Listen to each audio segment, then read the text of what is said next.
Now, earlier this week, I told you the story of a council on the south coast of New South Wales. This council was outed by the front page of the Daily Telegraph as wanting to charge up to $10,000 for people to go through the approvals process to be able to rebuild their homes after bushfires.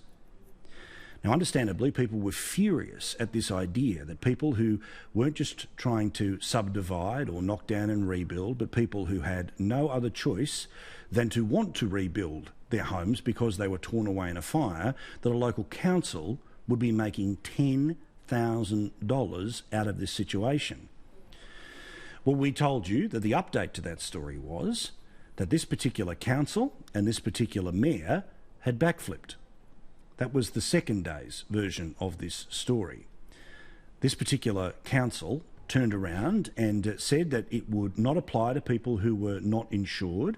Instead, the $10,000 would end up being paid by people who were rebuilding as a result of their insurance. Now, that in and of itself wasn't good enough for me because clearly, while the homeowner would not have to spend the $10,000, eventually the insurance premiums would go up because, guess what? $10,000 on this house, that house, this house, that house. Well, I'm very sad to say that despite the fact that they said that they had changed their mind, last night this council voted 6-3 to do what they originally claimed to be doing. So it doesn't matter if you're insured or not insured, you're going to have to pay $10,000. Shame on everyone involved, and I understand the high stresses and all the rest of it here.